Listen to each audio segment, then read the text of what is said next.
Ça me manque d'avoir des collègues. Ouais. Mm. Tu le vis comment? Bon, c'est pour ça que je fais les guests aussi, hein. Hmm. Je le vis bien parce que du coup, je suis focus principalement sur mes clients, sur ce que j'ai à faire, le déroulement de la séance et tout. Après, c'est vrai que moralement, avoir des collègues, l'esprit d'équipe, échanger sur le métier, un peu faire un brainstorming tous ensemble sur certains projets, plus d'animation. Ouais, ça me manque un petit peu des Le fois. dessin, ça prend du temps. Un Oui, temps monstre. la plupart du temps, oui. Le tatouage, ça t'en prend aussi. Mhm. Mais toute ta gestion de communication derrière. Mhm. Du coup, c'est ce qu'on est en train de faire. Ouais, ouais, ouais. Parce que sur 1 heure de vidéo, tu passes combien de temps derrière avant de pouvoir sortir quelque chose de qualité? Bah déjà, il y a le fait que bah, c'est pas mon métier. Donc je fais comme je peux, avec des applications, avec des logiciels. Euh, J'avoue aussi, je pousse pas trop l'exigence parce que j'ai pas des attentes super grandes sur la qualité d'image. Enfin, la qualité du montage, etc. Après, bah, bien sûr, avoir une bonne image, un bon son, c'est quelque chose d'important pour bien se faire entendre, comprendre. Par contre, ouais, j'ai passé bah, déjà le temps de la vidéo où je vais la réécouter, je vais couper, je vais essayer de faire en sorte que les cuts ils s'enchaînent bien pour que ce soit pas trop chiant à regarder. Euh, Après, bah, je vais diviser une grosse vidéo, donc où je vais essayer de la publier en plusieurs fois.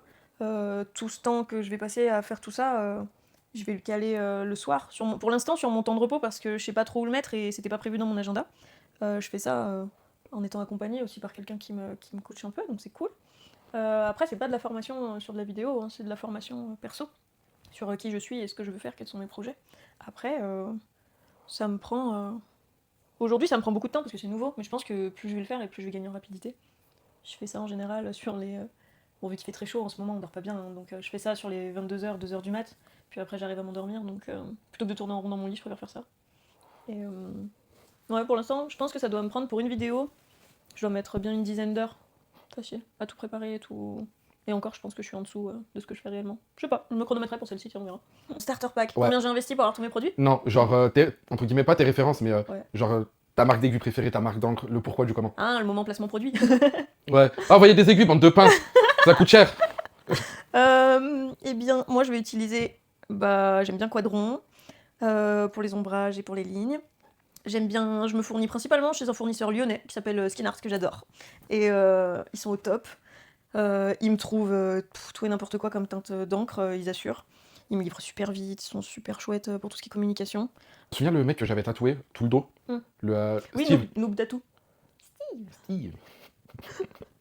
Et bah lui, il avait Hmm. commandé sa crème parce qu'elle était passée dans ses pour toi sur son fil Ouais. Instagram. Et Hmm. maintenant, même sur Amazon, t'arrives. Oui, tu On peux va pas avoir citer les marques. la verte. Ouais. Et maintenant, même sur Amazon, je peux les avoir comme ça en libre accès. Hmm. Et Ouais, et tant mieux, puis d'un côté pour souvent, certains. les clients ils me parlent de certaines crèmes pharmaceutiques aussi. Euh, oui, Hmm. Emla, sur ordonnance. Ouais, mais le problème de la MLA, c'est qu'elle cartonne la peau et Mm. ouais, elle marche quoi, 30 minutes, 1 heure pour un tatouage de 5 heures, aucun intérêt quoi. Mais non, si, anesthésie un tatou. Alors il y a pas mal de crèmes engourdissantes, de crèmes avec des huiles essentielles type lavande, clou de girofle, CBD aussi. Apparemment ça marche bien.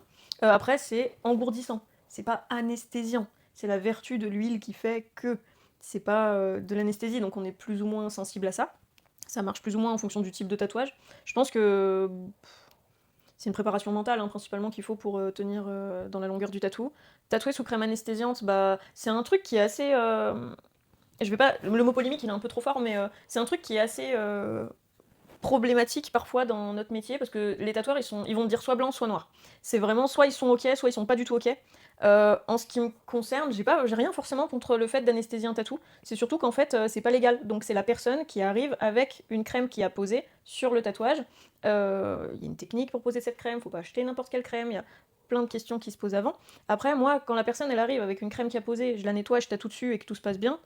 Bah si la personne elle est moins stressée, si elle souffre moins pendant le tatouage, si c'est progressif, la façon dont la sensation revient, si la cicatrisation se fait bien. Moi, je suis pas contre. Après, bah, chacun procède un peu comme il le sent. Il y a des tatoueurs qui sont totalement contre, d'autres qui sont pour. Moi, je suis ni l'un ni l'autre. Si la personne, ça la rassure, c'est ok. Si on peut éviter, bah, c'est mieux. Mais voilà. Après, je m'adapte à la personne. Mais je Et, vais pas aller en vendre, je vais pas en appliquer, je vais pas fortement conseiller d'en appliquer. Non. Non, non, chacun fait comme il veut. et pour tes soins post-tatou? Parce qu'il y a 2 écoles, Hmm, cicatrisation sèche, ouais. crème. Ça dépend du style, ça dépend du style graphique que j'ai fait, ça dépend de la technique que j'ai utilisée et du type de couleur. Et je vais conseiller des cicatrisations différentes. Donc une cicatrisation classique, ça va être une cicatrisation avec savon et un peu de crème. Pas forcément de pansement, je préfère quand le tatouage il respire. Comme ça, la peau, elle fait un peu sa vie tranquillement. Après, la cicatrisation sèche, ça va être une cicatrisation, on va faire que du savon matin et soir, et le tatouage va volontairement bien se dessécher. C'est un peu désagréable parce que ça peut un peu gratter, ça fait des petites peaux et tout. Donc, pour un premier tatou, c'est pas forcément ce que je vais conseiller parce que ça peut faire peur. On voit pas souvent notre peau dans cet état-là, donc du coup, ça peut surprendre. Après, par exemple, si on a fait un truc tout en couleur ou quoi, je préfère leur conseiller quelques jours de cicatrisation sèche, et après, ils commencent à hydrater, comme ça, la peau, elle est totalement desséchée, elle est dérougie, on sait qu'elle est saine, et là après, ça commence à chipser un petit peu, à faire des petites peaux qui tombent. Et là après, on hydrate et c'est un soulagement parce que comme ça, la peau elle craque un petit peu, la croûte, la cicatrisation elle craque un petit peu, et la peau se renouvelle et devient toute belle, toute clean. Je dis à mes clients qu'ils peuvent m'envoyer des photos un peu à n'importe quel moment de leur cicatrisation pour avoir un petit suivi, si ça les rassure et tout. Moi je suis les clients avant, pendant et après, tu vois. Donc voilà, et puis c'est au fur et à mesure, c'est du cas par cas, surtout que là par exemple on en était. Donc j'ai des clients, ils me disent ah bah tiens regarde comment il est mon tatouage, tu m'as tatoué il y a tant de temps, est-ce que je peux me baigner, est-ce que je peux mettre de la crème solaire dessus, tu vois. Donc j'ai cet échange qui est avec mes clients qui est plutôt chouette.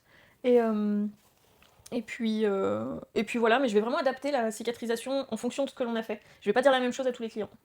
Et tous les tatoueurs ont un mode de cicatrisation différent aussi, hein. Mais voilà. Là, en fonction de la zone du corps aussi. Pour contre la bépantène. Contre. Contre. Je la trouve. Après, ils ont fait une bépantène tatou, apparemment, qui est moins plâtreuse que celle qu'on pouvait voir avant. En fait, le problème, c'est pas la crème en elle-même, bépantène, c'est la quantité de crème que les gens mettent. Puisque si tu te fais un cataplasme de bépantène, mais le machin, il va suppurer. Enfin, t'es sûr, t'as une pizza de tatouage après, toute cloquée. Mais je suis pas forcément contre, parce que si tu la mets en toute petite quantité et que tu l'étales bien, ça peut être ok. Mais après, c'est une crème qui reste un peu grasse, qui colle aux vêtements et tout. Donc, en fonction de là où il est, ton tatouage, ça peut être vachement désagréable. Moi, je vais plutôt envoyer les gens déjà sur de la crème tatou, type Easy Tattoo, type Butt, les produits que je prends au salon. Après, là tout de suite, j'ai pas les noms, je crois qu'il y a eu Seul Butter, il y en a plein comme ça. Je vais orienter les gens là-dessus parce que c'est composé, c'est créé pour ça. Après, si les gens sont plus rassurés du fait de passer par du pharmaceutique, Cicatril, Cicaplast, il y a même il y a une version solaire en plus avec un indice 50, c'est pas mal ça pour l'été. Il y a plein de choses, tu vois, Il qui y a peuvent un exister. cicatril tatou maintenant. Ouais, Ils ouais, font ouais. des kits tatou en pharmacie. Ah bah, il y a un commerce à prendre, tu m'étonnes. Mais en tout cas, il y a des choses bien pensées. Et tout le monde y trouve un peu son compte. Et on parle beaucoup de la crème, mais pas assez du savon, alors que c'est le truc le plus important. Combien de fois j'ai fait une réaction à mon savon quand je faisais une cicatrisation, et plutôt qu'à la crème.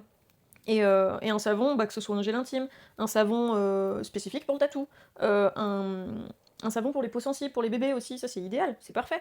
Après, tout ce qui est Axe, les trucs super plein de parfums, plein de colorants et tout, bah pas forcément. Tu sais, les gels douche qui font un peu un effet frais apparaît sur la peau, vaut mieux éviter, c'est hyper chimique. Et puis bah ça, sur un tatouage frais, ça va pas te le rafraîchir, hein, ça va piquer fort, je pense. Mais ah ouais, il y a trop d'alcool dedans, c'est problématique. Vaut mieux les trucs pour les enfants, c'est idéal. Ou pour les minous. Parce que ça, c'est le débat que j'ai tout le temps. Le cello après le tatou. Ouais, et bah. Il y en a, ils le disent, tu le gardes 48 heures. Oh putain, non. Il y en a, tu le Pardon. gardes 2 heures. Oui. Ouais, mais moi, mon tatoueur, il m'a dit, c'est comme ça. Oui, mais ton tatoueur, il a le droit de dire de la merde aussi. Enfin, c'est pas méchant, en mais. fait, il me semble qu'avant, il fonctionnait comme ça. Donc, c'est vrai que quand le client il part, qu'on termine les soins, qu'on désinfecte, qu'on fait le pansement, donc la crème avec un peu de cellophane, c'est vrai que le tatouage, quand il part, bah, il est propre, il est net, t'es tranquille pour un moment. Il y a certains processus de cicatrisation avec certaines couleurs où bah, il y a des tatoueurs, ils font en sorte d'enfermer le tatouage de façon à ce que bah, ça recrache pas trop, tu vois, ça bouche les pores de la peau et puis ça garde le tatouage dans un milieu où il garde sa couleur. Après, personnellement, avec les techniques que j'utilise et mon mode de tatouage, je préfère que mon client le garde pas plus de 2 heures, le laisse respirer autant que possible, ça recrache, ça recrache pas, bah tant mieux, tu vois. S'il y a des retouches, on fait des retouches, tu vois, c'est pas grave. Je préfère respecter la peau et le processus de cicatrisation du client plutôt que de vouloir un peu trop forcer pour ce maintien sous la peau. Nous, après, on n'est pas avec le client dans la salle de bain, on n'est pas avec vous à la maison. Admettons, je vous dis 2 heures, vous l'enlevez au bout de 5, vous allez pas perdre votre bras. Mais voilà, nous, on n'en sait rien. Ou là, si on dit, tu l'enlèves au bout de 24 heures, la personne, au bout d'une semaine, elle l'a encore au bras, on fait quoi en fait, enfin, déjà, nous, on n'a aucune responsabilité là-dessus parce que vous faites ce que vous avez à faire dans votre salle de bain. Mais pour la bonne cicatrisation et la survie du design, il vaut mieux pas faire ça. Enfin, en fait, quand on donne des soins, quand on donne un peu un protocole à faire, c'est pas juste pour embêter les gens, c'est pas pour avoir un contrôle sur la suite du tatouage. C'est vraiment parce que c'est le processus de cicatrisation d'un tatouage. Et parce que nous-mêmes, les tatoueurs sont très tatoués, parce qu'il y a aussi une partie où on a expérimenté le truc. On a vu ce qu'il en était sur des zones différentes du corps. On a testé et approuvé certains trucs. Comme je disais tout à l'heure, j'ai fait des allergies à des savons. Et il y a des savons que j'ai tout le temps utilisés, bah, j'utilise sur une pièce et je réagis. Et maintenant, je sais à quoi ressemble une réaction à un savon, je sais quel savon je peux pas utiliser, voilà, et c'est ok. Et ça évolue avec le temps et ça peut changer. Au début, quand j'achetais de nouveaux produits, de nouvelles encres, de nouveaux beurres, j'ai testé sur moi. avant de les faire sur les clients, parce que je voulais voir comment ça se passait, je voulais expérimenter, et puis quand le client est cicatrice, je lui dis, il va se passer ci, il va se passer ça, c'est tout à fait normal, attention, s'il se passe ça, c'est qu'il y a un problème, tu m'écris, tu machin, et au moins il y a un peu ce suivi, la connaissance et l'expérience de ce qu'on utilise, et il y a un petit débat qui me vient, tu sais, les tatoueurs pas tatoués. Et il y a pas mal de gens qui ont pas mal d'animosité là-dessus, sur le fait qu'un tatoueur ne soit pas tatoué. Je pense que ça enlève pas l'aspect artistique de la personne. Ça peut être un artiste accompli et un excellent tatoueur, ça remet pas en question sa compétence et son observation. Par contre, je pense que, on va dire pour l'aspect technique, pour moi c'est ok. Et pour l'aspect perso, je pense pas que ce soit ok parce qu'on va quand même infliger quelque chose, une douleur plus ou moins grande à quelqu'un, une sensation. On va demander de faire un processus de cicatrisation, on va aller sous quelques couches de peau. Et je pense que de dire à la personne ça va se passer comme si, tu vas faire comme ça, et de jamais l'avoir expérimenté au moins une fois, je trouve ça dommage. Vraiment, je vais pas dire hypocrite parce que c'est trop fort comme mot, mais un peu ce côté, voilà, tu l'as expérimenté par toi-même, tu l'as vu, donc tu peux parler un peu. Et la personne avec qui j'ai fait ma formation d'hygiène, il avait aucun tatouage, mais il s'est fait tatouer sans encre pour expérimenter la cicatrisation. Donc en fait, il a fait cicatriser, c'était sur son poignet, une zone de peau, où lui, il voulait pas porter de tatouage, mais il voulait savoir de quoi il parlait. Donc, il a fait le truc à fond et sans encre. Et donc, c'est un peu de la mutilation, hein, vu sous un certain angle, mais voilà, c'est de l'expérience, il a fond dans son métier, il a fond dans son implication, il sait de quoi il parle, il sait comment il fait les choses. Et voilà, je préfère en tout cas un artiste qui aura eu cette démarche-là, mais pas besoin d'en avoir 40 000, hein, mais plutôt que quelqu'un qui a jamais expérimenté ce qu'il inflige aux gens, tu vois.